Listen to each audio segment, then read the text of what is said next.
And so, my fellow Americans, ask not what your country can do for you. Ask what you can do for your country. Welcome to the Politics, Prepping, and Paranormal Podcast. Flibbity-jibbity nonsense. I thought it was terrific. Not just big, it's yeah. Let's go.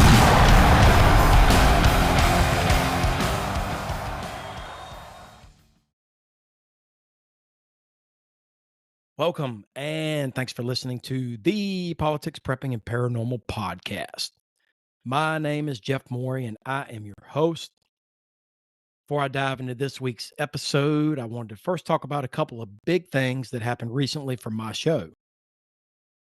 First of all, I didn't get around to it last week because I had so much to cover doing the joint episode with Blake with the All Hazards Prepper Show.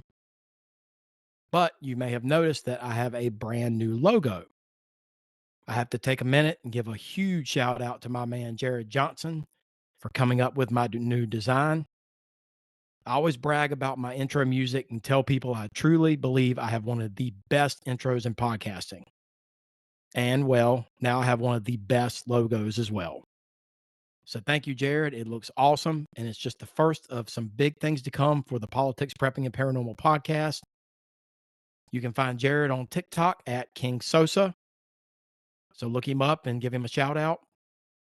I also recently just discovered by accident that I have been recognized by TruePrepper.com, which is one of the biggest and best prepper websites and resources out there, as an honorable mention on their annual list of the top 10 best prepper themed podcasts. What makes this so special to me is that on the entire list, my show was the only show that is not entirely a prepping show. So to be included on this list with all these great shows that focus solely on prepping is a huge honor. So thank you, True Prepper, for recognizing me. I truly appreciate it, and I'm honored and humbled to be on this list. And most importantly, thank you to all my listeners. My show is doing very well and continues to grow very quickly. I'm eternally grateful to all of you that listen and support me. And please, if you enjoy my show and my subject matter, please pass the word along to anyone you might know that would enjoy it also. There's no better advertisement than word of mouth and sharing with other like-minded patriots. Okay, so now let's get into this week's show. Of course, before I start talking about this week's show topic, Donald Trump, the first 60 days, let's talk about what's going on in the news this week. And since this episode is about the first 60 days of the Trump administration, I will only cover mostly non-Trump related news real quick before getting into this episode and current political news. In a hilarious and bizarre story I came across this week, Robert Ehrlich, the founder of snack company Pirates Booty, apparently after losing his bid as a last-minute write-in candidate to become mayor of Seacliff, New York, which is a tiny village about 26 miles northeast of Manhattan, decided he would march into the village hall and claim that he was indeed the mayor, demanded access to his office, and told all the staff of the village government that they were fired effective immediately, but would be able to reapply for their jobs. I couldn't help but get a kick out of this when I first came across this story. According to sources, Ehrlich harassed and used profanity towards the staff and told them that the election results were rigged and counted in secret. He insists that he and other residents have power under the New York Government Reorganization and Citizen Empowerment Act to completely replace the village government structure with another one, and said that he doesn't want to dissolve the village, but instead consolidate it. When asked by media whether he would try to run again for mayor in 2 years, he stated, quote, "No, I'm mayor now. Why do I have to wait 2 years? I am mayor at this moment. I can write an executive order." You can't make this stuff up, people. I will follow this story and try to keep you all updated. I imagine by now most everyone has heard about the arson attacks being carried out all around the world by people that are upset with Elon Musk.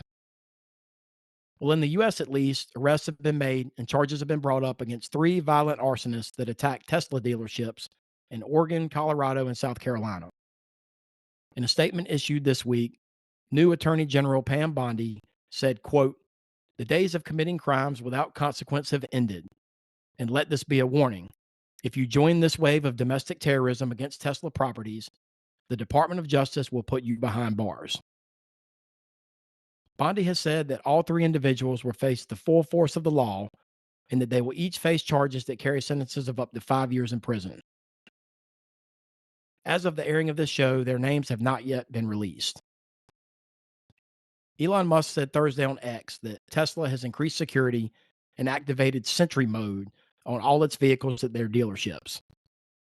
Sentry Mode apparently allows the cars, cameras, and sensors to remain powered on to record suspicious activity. This week, President Trump selected Boeing to manufacture the U.S. Air Force's next generation fighter jet, in a much needed win for the malign aerospace manufacturer. Boeing's had a rough year after falls in their shares following a labor strike and the highly publicized issues with the Boeing Starliner that was supposed to pick up the astronauts that were left stranded at the International Space Station. The next generation air dominance program will replace the Lockheed F-22 Raptor with a new fighter dubbed the F-47. No coincidence in that number and the president who authorized it, is it? Of course, any design and performance details of the F-47 are and will remain top secret. In Indonesia, the Luatobi, I hope I got that pronunciation right, Laki-Laki volcano erupted on Thursday night, spewing ash clouds up to 5 miles high, and has caused the cancellation of many flights in and out of the resort town of Bali. Indonesian authorities have raised the alert status to its highest level and have said that they are not yet sure how many residents were affected by Thursday's eruption. So anyone following the NCAA basketball tournament? I admit I don't really follow basketball much at all, college or pro, but I do get interested when March hits and it's tournament time. There have been some big matchups and some great games so far. Did anyone see that huge upset 12-seed McNeese pulled over 5-seed Clemson? I'm originally from North Carolina, and a bunch of my family attended North Carolina State, who, of course, is not in this year's tournament, but it offered a glimpse into what NC State will be getting. They have reportedly signed McNeese head coach Will Wade as their next head coach. So, of course, I was happy to see North Carolina lose, and I will definitely be hardcore rooting for the 2-seed Vols to win it all. Either way, there's a full slate of great games this weekend. Alrighty then, that's what's going on in our country and around the world this week.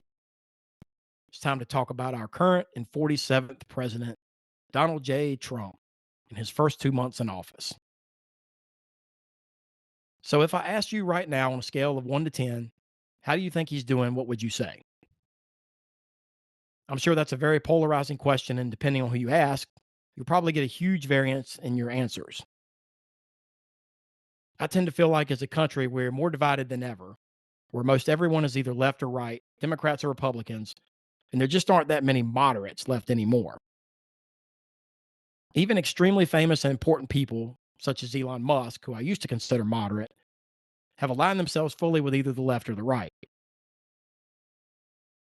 Maybe I'm wrong, but it just seems that way to me from talking to people these days. Now, that being said, I do live in extremely conservative and deep red East Tennessee, but I do talk to a lot of people these days being a podcast host. But I feel like the two answers you'll get to that question are going to range from a 1 to a 3 or an 8 to a 10, obviously depending on the side and political alignment of the people you ask. If you've listened to this show long enough, then you know there's no doubt I'm a pure-blooded Christian conservative.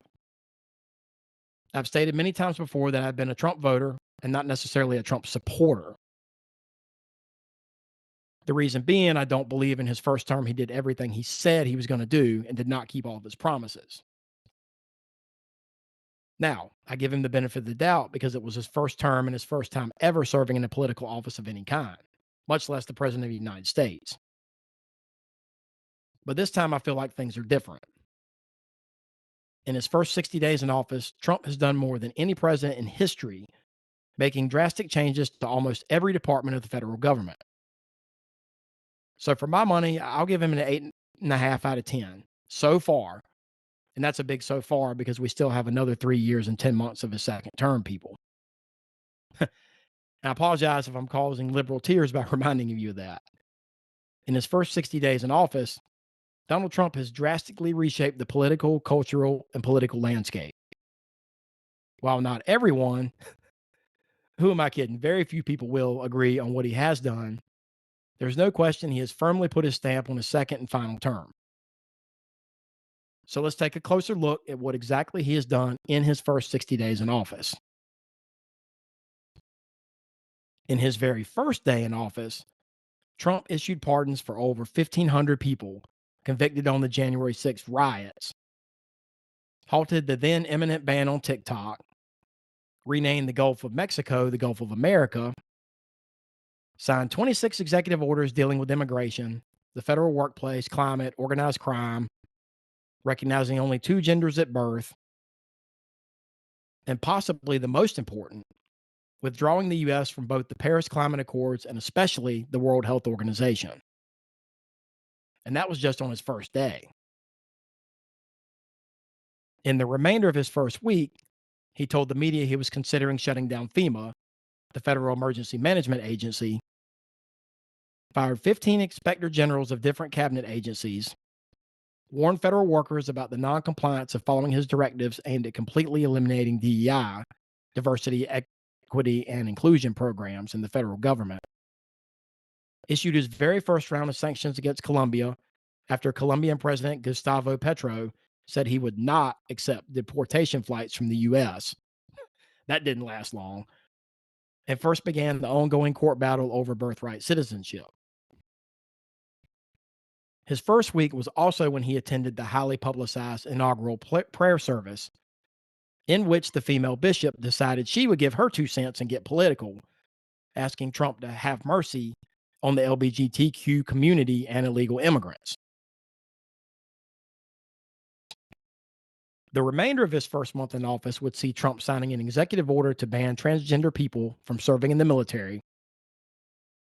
An investigation was launched into the FBI and specifically agents that worked on January 6th investigations. Phone calls were made and Trump began speaking about the war in Ukraine.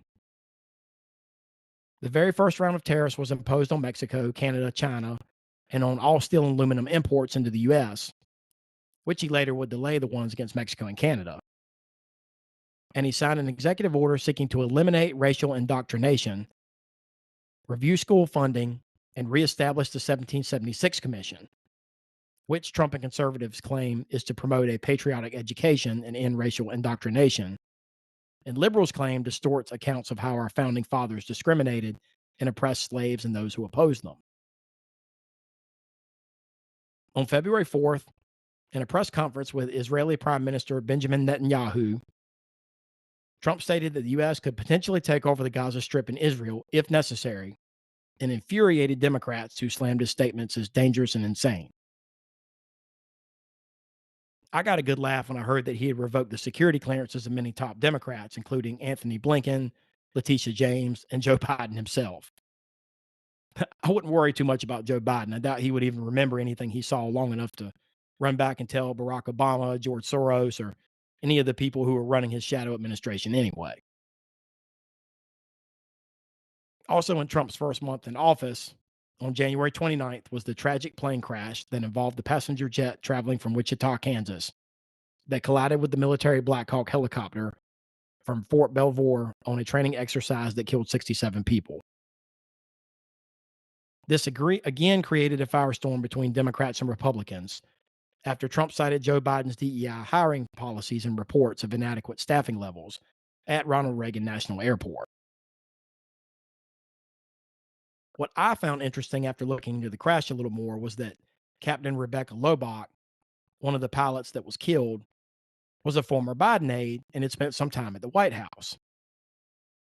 What I also found interesting was the supposed lack of social media accounts and normal everyday identifying things that most people have these days for her. I'm not going to shoot a bunch of conspiracy theories on this episode. I'll save those for a later date and time, but it does make me ask some questions and raise some eyebrows. Anyways, that wraps up some of the cliff notes of Trump's first month in office. So now let's talk about the second month leading up to today.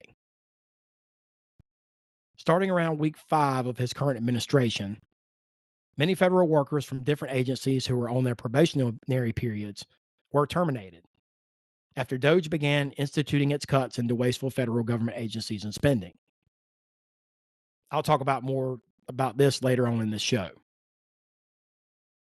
Around the same time, he also issued an executive order that would give him additional authority over certain agencies that Congress had previously established as independent from White House control, including the Federal Trade Commission and the Securities and Exchange Commission, among others, from which what I can decipher would require them to do more reporting concerning their actions, which many Democrats have said is a power play for the Trump administration to have the ability to withhold funding and appropriate some of their actions.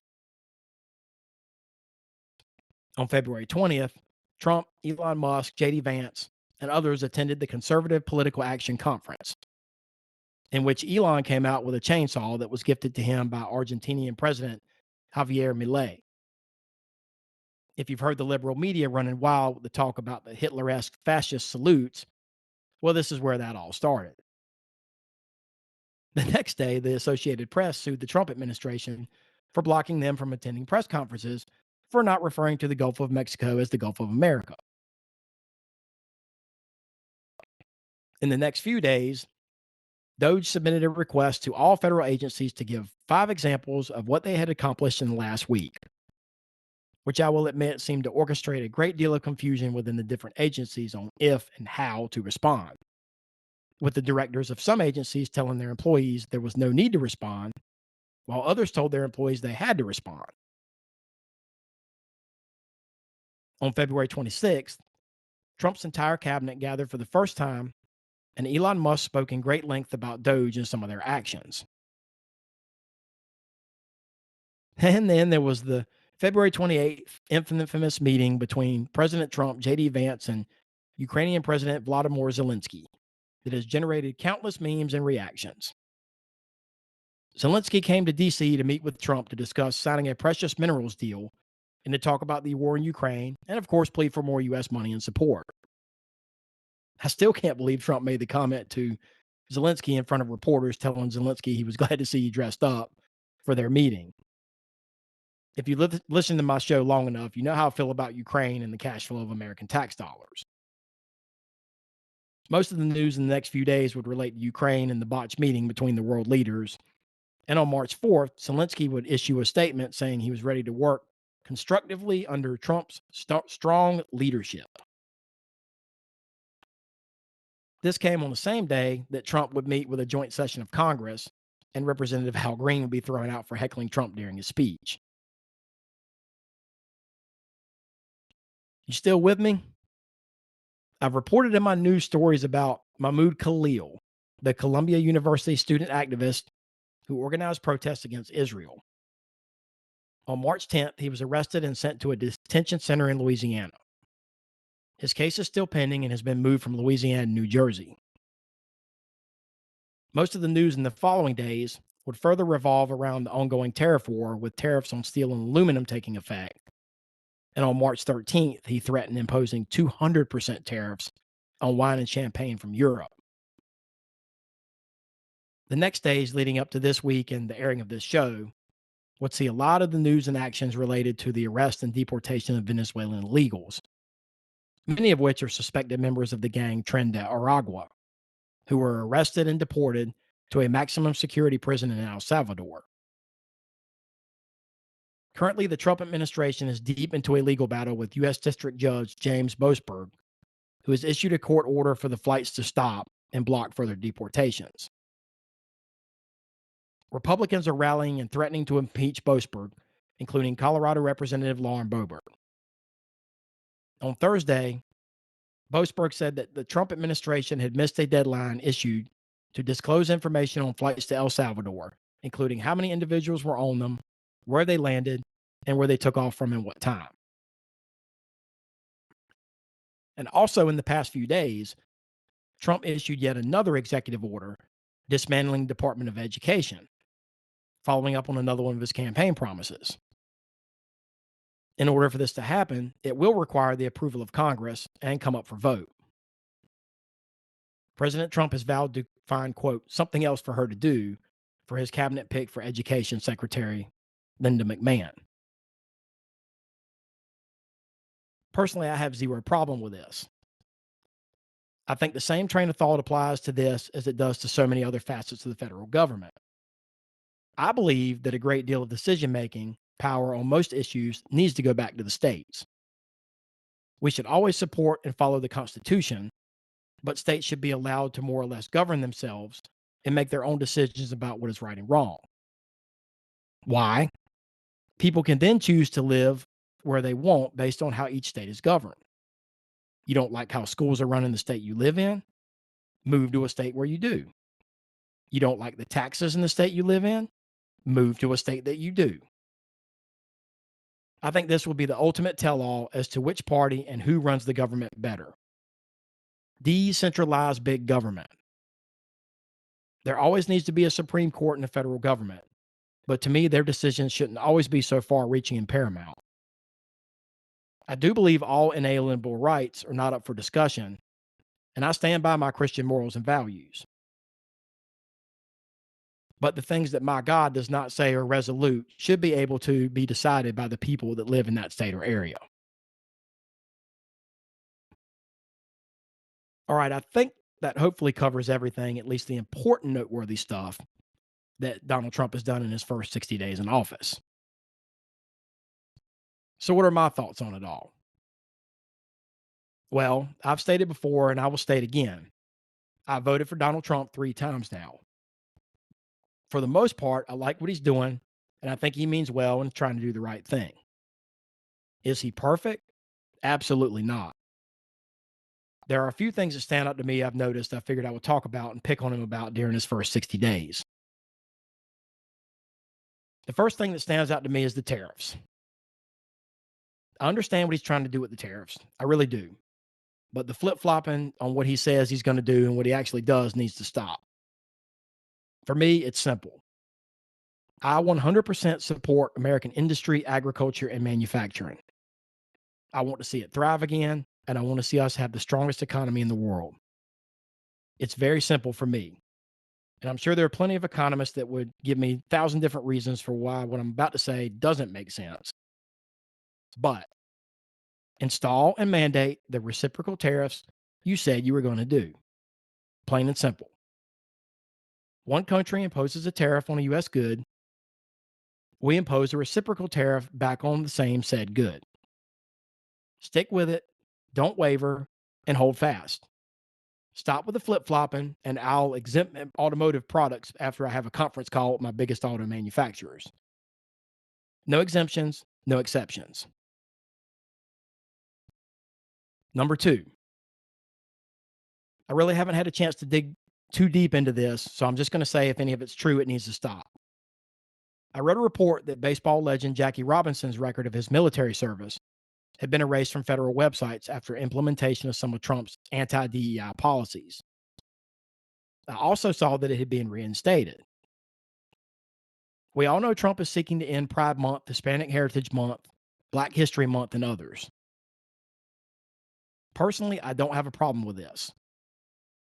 The Declaration of Independence states, "We hold these truths to be self-evident, that all men are created equal, that they are endowed by their Creator with certain unalienable rights, that among those are life, liberty, and the pursuit of justice." I believe in that statement to this day. I don't think any one race or ethnicity of people should have a special month, day, or any special treatment of any kind. We are all Americans. And for those of us that are Christians, this further stands true. But Jackie Robinson is an American hero and pioneer, and he and any other noted civil rights activist or any person that instituted such great change should be recognized, period. DEI aside, that is American history, and it should be celebrated and never erased. Now, I'll say again, I haven't had a chance to research this too much. It's hard trying to get in all these federal websites and checking everything to fact check stuff, but if this is the slightest bit true, it needs to stop. Number 3, and I think unfortunately as long as there is money and power, this will never ever change. But the weaponizing of the justice system needs to stop. Both sides do it whether they admit it or not. And I know whoever's in power controls those that champion power. Anyone remember Eric Adams, the mayor of New York City? Adams was charged with accepting illegal campaign contributions from the Turkish government in exchange for political favors. If convicted of all charges, Adams would have faced up to 45 years in prison. Without getting into all the details, because man, honestly, it's exhausting, Trump's Justice Department is to make all of them go away. I have to be honest here. I couldn't stand Eric Adams less than a year ago. Now he's supporting the extradition of violent, dangerous illegals that very, very recently he was harboring and protecting. Just because he's made a Mark Zuckerberg complete turnabout face doesn't mean he should be let off the hook for past discretions. Republicans would be screaming if that was a Democrat that was being let off the hook, a la Hunter Biden. The justice system is in place to be fair to all, not just who supports the current administration and authority. And I'll leave it at that. Number 4. And this is unfortunately, I guess, a huge technicality, but remember when I said earlier about all those federal employees who were fired that were on probationary periods? Well, if you've never worked for the federal government before, in a lot of federal agencies, if you simply switch job classifications or move to a different department, very often you enter a mandatory probationary period for a given length of time. A lot of federal employees that had served for 20 plus years respectfully and with dignity were fired due to this technicality, I guess you would call it. I know some people that were. This is not right. Now, I know for President Trump and high up officials in Congress, etc., this is an issue way below their pay grade, but this is something that should have been identified and taken into account before these people were fired. Some good people were fired. I think the bigger problem here is that DOJ, most of you probably don't know this, is only a temporary organization. DOJ is scheduled to be terminated on July 4th, 2026. I bet a lot of you didn't know that. I like the purpose of DOJ and what they're trying to do. I really do. But they're trying to make sweeping changes very quickly. And our government is big and has many layers. I just think that there should have been a much more decisive, orchestrated, well thought out, longer term plan that could have hopefully caught oversight such as this. And speaking of DOJ, I attribute that also to the lack of communication between Trump, Elon, and Marco Rubio, our new Secretary of State. Apparently, Rubio and Musk have reportedly clashed over some procedural matters and who controls what. Again, I like what they're trying to do. I do. I just think it may be being rushed a little too much. And last thing, and I don't really care either way personally, but I can see the outrage from the left about renaming the Gulf of Mexico. I've known it my entire life as the Gulf of Mexico. The entire world has known it for a very long time as the Gulf of Mexico. Let's be honest, there wasn't a need to rename it. It was strictly a show of power by Trump, plain and simple. I don't feel any more patriotic calling the Gulf of America than I did the Gulf of Mexico. I know we live in the greatest country in the world, and I don't feel like we need to rename everything just to prove it. But like I said, I don't really care either way myself. I'm just giving you my opinion.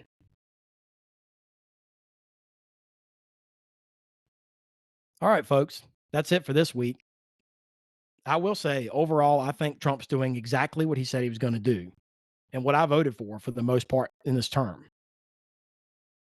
And believe me, that's rare for a politician to continue to follow through on what they claimed they were going to do while they were campaigning. Too often, money, power, and special interest groups get involved, and they change what they do once they get into office. There are definitely still some good ones out there.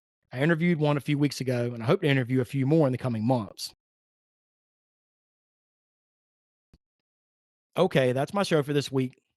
Be sure to join me next week and every week for a new episode. And please visit my social media accounts. Give me a like and a follow, and even better, tell a friend or family member about my show. You can find me on X, Facebook, and LinkedIn currently, and streaming on all the major platforms. Until next week. Thank you for listening to the Politics, Prepping, and Paranormal Podcast.